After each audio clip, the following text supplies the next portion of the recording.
को मिले, मानिए वह पुराण है। इसमें भी यह देवी भागवत वह दिव्य पुराण है। इस पुराणी हमारा पुण्य आज खुला है, पुण्य का उदय हुआ, इसलिए आप नैमिषारण्य में पधारे हैं। अस्माकं पुण्य योगेन प्राप्तस्तम क्षेत्रमुत्तमम्। पुण्य का उदय हुआ है हमारा, इसलिए आपका पदार्पण हुआ। आप यहाँ पधारे कथा सुनाने के लिए। हम भी बड़भागी हैं, आप तो महाभाग्यशाली हैं। रामचरित में भी तुलसी जी ने लिखा कि जब हमारे पुण्य का उदय होता है तभी कोई संत मिलता है। पुण्य पुंज बिनु मिले ही न संता, और सत संगति संस्कृति कर अंता। पुण्य एक जग में नहीं दूजा, मन क्रम बचन विप्र पद पूजा। हमारे जीवन में अनेक पुण्य का पुंज, पुंज का अर्थ समूह होता है। पुंज माने समूह, ढेर, एक पुण्य नहीं, अनेक प्रकार के पुण्य। जब पुण्य का ढेर लग जाएगा जीवन में तभी कोई संत मिलेगा। जब संत मिलेगा तो फिर क्या मिलेगा? तब संस्कृति का भंग होगा। जन्म मृत्यु का जो चक्र घूम रहा है उसको संस्कृति कहते हैं। पुनरपि जननम पुनरपि मरणम पुनरपि जननी जठरे शयनम, यह संसारे खलु दुस्तारे कृपया पारे पाही मुरारे। आ संस्कृति जे जन्म मृत्यु का चक्र, उसको संस्कृति कहते हैं। कोई सच्चा संत मिलेगा तो संस्कृति का अंत हो जाएगा। 84 का चक्र अटक जाएगा। तब पुण्य कैसे, कहां से मिलेगा भाई? पैसा खर्च करने से पुण्य नहीं मिलता। पुण्य को हम खरीद नहीं सकते, क्योंकि कोई वो चीज नहीं है, कोई पदार्थ नहीं है, कोई वस्तु नहीं है कि हम रुपये पैसे देकर के खरीद सके। तुलसी जी ने लिखा कि पुण्य एक जग में नहीं दूजा, मन कर्म वचन विप्र पद पूजा। एक ही जगह से आपको पुण्य मिलेगा, मन से, वचन से, कर्म से। बुद्धों की, ब्राह्मणों की, विप्रों की पूजा कीजिए बस। मनसा वाचा कर्मणा, 3 प्रकार से पूजन करना चाहिए विप्रों का। उससे हमें बहुत पुण्य मिलेगा, और जब बहुत पुण्य इकट्ठा होगा तब कोई सच्चा संत मिलेगा। जब संत मिलेगा तो संस्कृति का अंत हो जाएगा। तो यहां भी लिखा कि अस्माकम पुण्य योगे न प्राप्तस्तम क्षेत्रम उत्तमम। हे सूत महाराज, आप यहां पधारे, हमारे पुण्य ने आपको खींचा है।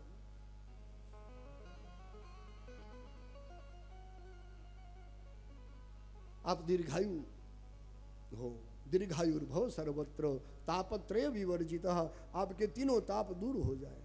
कथा सुनने वाले सब ऋषि हैं, विप्र ब्राह्मण हैं। आशीर्वाद दिया सूत महाराज को कि आप दीर्घायु बने, आपका तीनों ताप दूर हो जाए। हमारे जीवन में 3 ताप आते हैं, आध्यात्मिक, आदि दैविक, आदि भौतिक। त्रिविध ताप है। रामचरित में उसको त्रिविध सूल कहते हैं। हरण घोर त्रयसूल। आध्यात्मिक ताप, आदि दैविक ताप, आदि भौतिक ताप, त्रिविध ताप है हमारे जीवन में। आदमी छोटा हो या बड़ा, किसी को यह त्रिविध ताप नहीं छोड़ता है। तापों से मुक्ति तभी मिलती है जब हम मां के या माधव के शरण में जाएंगे, या मां का शरण लेना पड़ेगा या माधव का। जब शरण में जाएंगे मां कृपा करेगी, हमारे तीनों ताप दूर हो जाएंगे। एक ही उपाय है बस। सुंदरकांड में लिखा है एक चौपाई में, तुम कृपाल जा पर अनुकूला, ताहि न व्याप त्रिविध भवशूला। विभीषण ने कहा कि हे मेरे राम जी, हे कृपालु, आपकी जिस पर कृपा होगी उसके जीवन के जो त्रिविध ताप दूर हो जाएंगे। ताहि न व्याप त्रिविध भवशूला। हे सुत महाराज, हमारे पुण्य के योग से आपका पदार्पण, आपका पधारना हुआ। हमें देवी भागवत सुनाइए। हम सब श्रोता बन के बैठे हैं, और सुनने के लिए भगवती ने हमारे शरीर में 2 कान दिए हैं। कान इसलिए मिला है श्रवण भक्ति करने के लिए।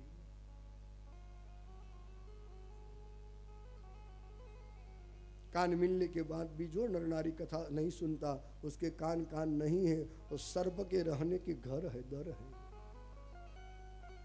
जिन हरि कथा सुनी नहीं काना, श्रवण रंध्र अहि भवन समाना। जो नर नारी भगवती या भगवान की कथा नहीं सुनते, उनके श्रवण कान कान नहीं है, सर्प के रहने का घर है, दर है, बिल है, अहि भवन समाना। नवदा भक्ति में पहली भक्ति श्रवणम है। जो श्रवण से ही भक्ति का आरंभ होता है। खूब सुनिए, बस सुनते रहिए। श्रवणम, सबसे पहली भक्ति श्रवण है हमारे यहाँ नवदा भक्ति में। अंतिम भक्ति आत्मनिवेदनम है। और सुनने के लिए दो कान हमें दिया गया, बोलने के लिए जीभ एक दी, मगर श्रवण भक्ति करने के दो दो कान मिले हैं। खूब सुनिए, बस सुनते रहिए। बोलना कम, सुनना ज्यादा। इसलिए बोलने के लिए जीभ एक दी है और सुनने के लिए कान दो दिए गए। ज्यादा सुनिए, सुनते रहिए। हमारे वेद में भी लिखा है, ओम भद्रं कर्णेभिः शृणुयाम देवा, भद्रं पश्येमाक्षभिर्जत्राः, स्थिरैरङ्गैस्तुष्टुवाङ्घ्रिशस्तनूभिर्व्यसेमहि देवहितं जलायुः। हे देवाः, वयं कर्णेभिः भद्रं शृणुयाम। हम सब लोग आपकी कृपा से हमारे कान द्वारा भद्रम शृणुयाम, कल्याणकारी बात सुनते रहे हम सब, जिससे हमारा कल्याण हो, श्रेय हो। ऐसी बातें सुनिए। हे देवता, ऐसी कृपा कीजिए कि हम अपनी आंखों से कल्याण का दर्शन करते रहें। अक्षभिः भद्रम पश्येम, कर्णेभिः भद्रम शृणुयाम, यह सारी बातें हमारे वेद में बताई। आंखों से कल्याण का दर्शन करते रहे। हमारे सारे अंग स्थिर रहे, निरामय रहे, जिससे हम देव कार्य कर सके। शास्त्र भी तीन प्रकार के यहाँ बताए हैं, सात्विक शास्त्र, राजसी शास्त्र और तामस शास्त्र। शास्त्र के तीन भेद देवी भागवत में बताए। सात्विक शास्त्र कौन सा है? तो कोई वेदांतम तत्र सात्विकम, वेदांत शास्त्र है और सात्विक शास्त्र, क्योंकि वेदांत में ब्रह्म और जीव का मिलन बताया है, जीव ब्रह्म की एकता बताई गई, इसलिए वेदांत सात्विक शास्त्र है। सात्विकम तत्र वेदांतम, और मीमांसा राजसंस्मृतम, मीमांसा शास्त्र है वो राजस शास्त्र है, क्योंकि मीमांसा में कर्म प्रधान है। मीमांसा शास्त्र में कर्म को ही देव माना गया कि कर्म ही देव है, बस कर्म करते रहिए। कुर्वन् नेवेह कर्माणि जिजीविषं शतघ्न समाह। कर्म प्रधान मीमांसा शास्त्र, इसलिए उसको राजस शास्त्र माना गया। और तामस शास्त्र न्याय शास्त्र है, क्योंकि वहां हेतुवाद है, खंडन मंडन की बड़ी प्रवृत्ति न्याय में की गई, अपने मत का मंडन करना और दूसरों के मत का खंडन करना।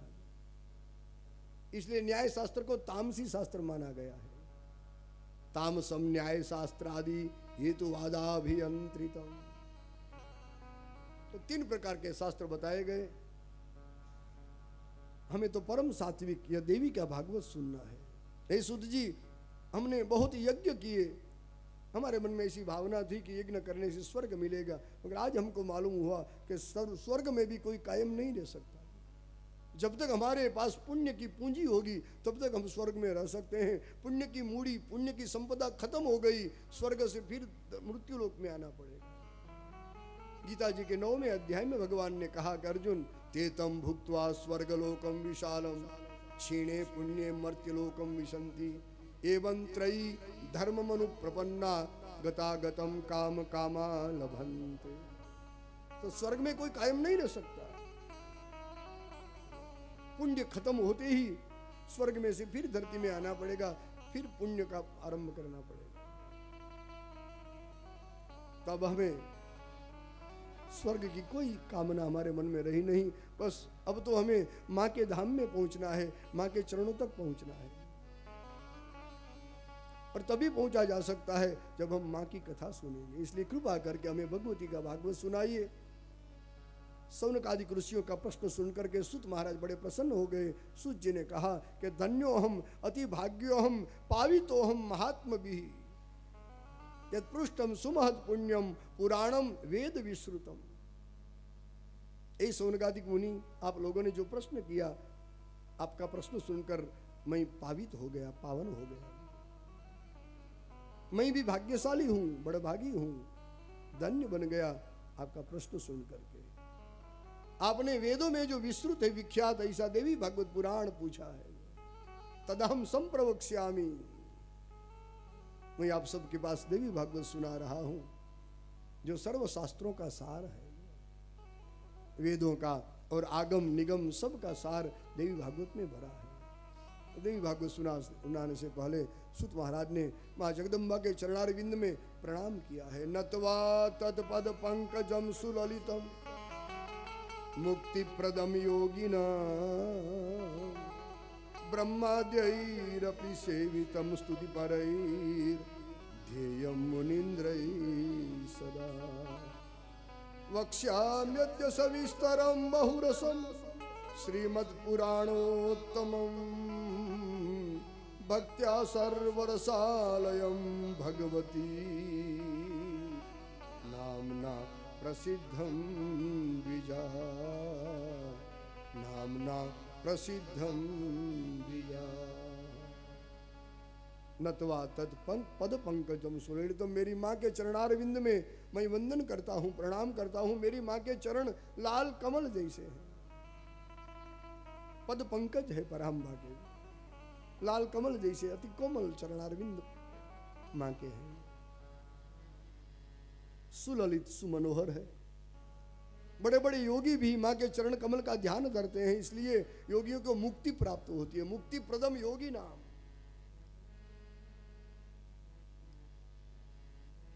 सब योगियों ने माँ के चरण कमल का ध्यान किया, इसलिए ही तो मुक्ति को पा गए हैं। ब्रह्माद्यैरपि सेवितम्। माँ के चरणों की सेवा केवल हम ही नहीं करते, ब्रह्मा विष्णु महादेव राम कृष्ण सभी ने माँ के चरणों की सेवा की है। ब्रह्माद्यैरपि सेवितम्। ब्रह्मादिक सभी देवताओं ने माँ के चरणों की स्नेह से सेवा की है। और ध्येयं मुनीन्द्रैः सदा। बड़े बड़े वशिष्ठ विश्वामित्र अगस्त्य आदि मुनियों ने माँ के चरणों का ध्यान किया है। ध्येयं मुनीन्द्रैः सदा।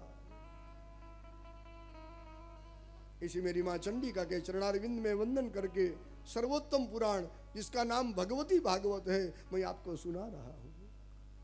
इस देवी भागवत में 12 स्कंद लिखा गया है, 12 स्कंद। इसमें 335 अध्याय है। यहाँ 318 अध्याय। श्रीमद् भागवत में 335 अध्याय, यहाँ 318 अध्याय और अष्टादश सहस्त्र 18,000 श्लोक है। माँ भगवती का यह दिव्य पुराण है। ऋषियों ने पूछा कि पुराण कितने हैं, पुराणों की मंत्र संख्या क्या है? सुत पुराणी कृपा करके हमें सब बताइए। सुत महाराज ने एक ही श्लोक में अष्टादश पुराणों को सम्मिलित किया है। हमारे संस्कृत भाषा की यह गरिमा है गिरवाण गिरा की। एक ही श्लोक में 18 पुराण को एक माला बना दी। मद्वयम भद्वयं चैव व्रत्रयं व चतुष्टयम्। मद्वयं भद्वयं चैव व्रत्रयं व चतुष्टयम्। अनापलिंग कुस्कानि पुराणानि पृथक पृथक। सुत पुराणी ने कहा कि ऋषि मुनियों, ये भक्तजनों, आप सुनिए। 18 पुराण में 2 पुराण म से शुरू होते हैं, म अक्षर से प्रारंभ होता है।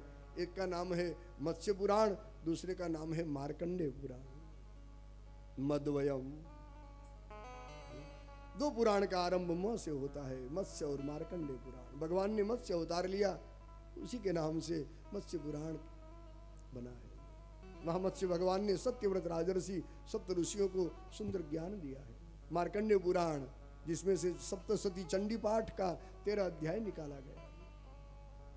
मार्कंडेय भी महामाया के परम भक्त थे। माँ की कृपा से, माँ के आशीर्वाद से मार्कंडेय मुनि को सप्त कल्प का जीवन मिला है। सप्त कल्पांत जीवन, ऐसा लिखा है। 7 कल्प तक मार्कंडेय मुनि का आयुष्य रहता है। अम्बा का आशीर्वाद उनको मिला है। 2 पुराण भ से आरंभ होता, भद्वयम, एक का नाम है भागवत पुराण, दूसरे का नाम है भविष्य पुराण। बरत्रयम, 3 पुराण ब्र से शुरू होता है, ब्रह्म पुराण, ब्रह्म वैवर्त पुराण और ब्रह्मांड पुराण। वह चतुष्टयम, 4 पुराण का आरंभ वह अक्षर से होता है। वराह पुराण, वायु पुराण, वामन पुराण और विष्णु पुराण। वह चतुष्टयम। अनापलिंग कुस्कानी पुराणानी पृथक पृथक, एक पुराण अ से आरंभ होता है, अग्नि पुराण। एक आरंभ न अक्षर से होता है, नारद पुराण। नारद जी भगवान की विभूति है, इसलिए उनके नाम से भी पुराण की रचना हुई, नारद पुराण।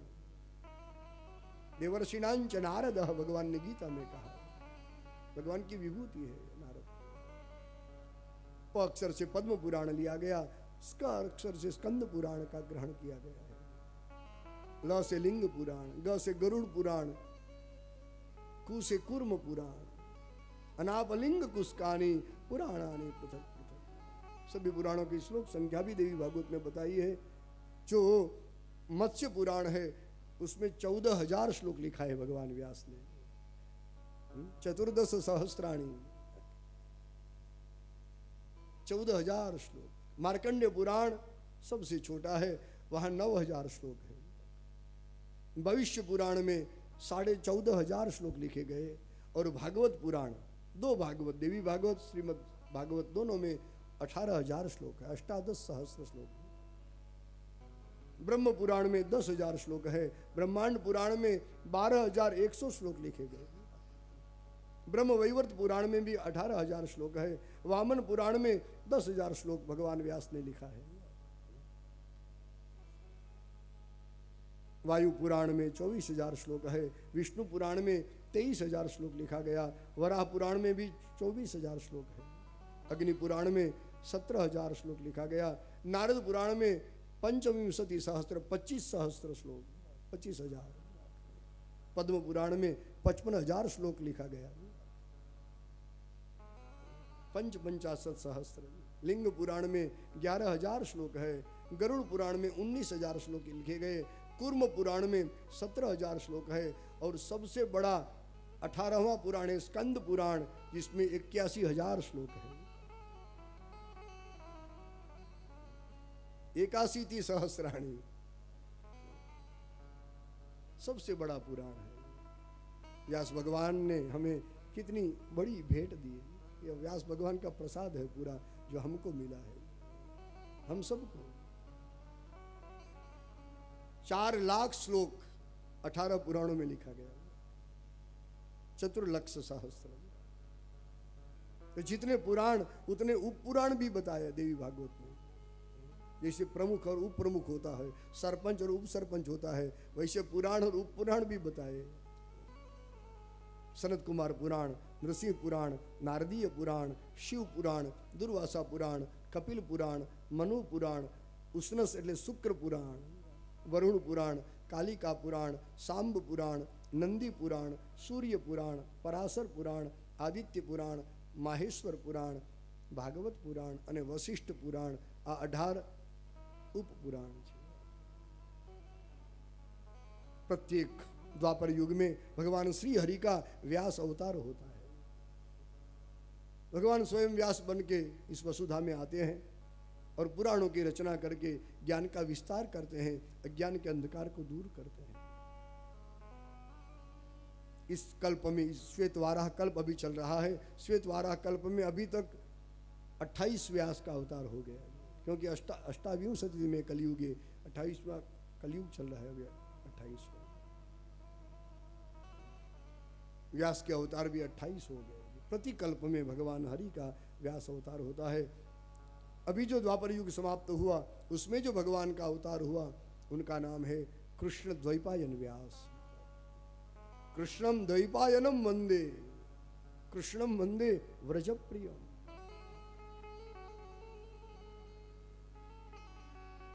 कृष्ण द्वैपायन, हरि के अवतार थे इसलिए कृष्ण नाम पड़ा। द्वीप में जन्म हुआ इसलिए द्वैपायन नाम पड़ा। धर्म का खूब विस्तार किया, पूरी धरती में सनातन धर्म का प्रचार प्रसार इस महामुनि ने किया, इसलिए व्यास पदवी मिली उनको, कृष्ण द्वैपायन व्यास। 28 व्यासों का वर्णन यहाँ किया है। सब अवतारों को हमारा वंदन है, प्रणाम है। बोलिए व्यास नारायण भगवान की जय। एक दिन भगवान व्यास सरस्वती के किनारे, उनका आश्रम है सम्याप्रास नाम का आश्रम, एक वृक्ष के नीचे बैठे हैं भगवान व्यास। वृक्ष के ऊपर एक पक्षी का घोंसला है, नीड़ है, माड़ो। उस घोंसले में 2 पक्षी बैठे हैं, एक छोटा सा बच्चा है। व्यास जी ने देखा कि दोनों पंखी घोंसले में से निकल करके दूर दूर गए, अपने चोंच में कुछ अन्न के कण लेकर के आए और अपने बच्चों की चोंच में मुख में डाल रहे हैं। व्यास जी को आनंद हुआ कि छोटे छोटे पक्षी है मगर अपने बच्चों से कितना प्यार, कितना दुलार करते हैं। मैंने वेद का विस्तार किया, वेद का विभाजन किया, 4 वेद पूरी धरती में फैला दिए, 18 पुराणों की रचना की, मगर अभी तक यह जो आनंद है गृहस्थाश्रम का, मुझे उसका मालूम नहीं। पुत्र का सुख मुझे मिला नहीं। पक्षियों का गृहस्थाश्रम देख करके भगवान व्यास के मन में पुत्रेषणा जगी है।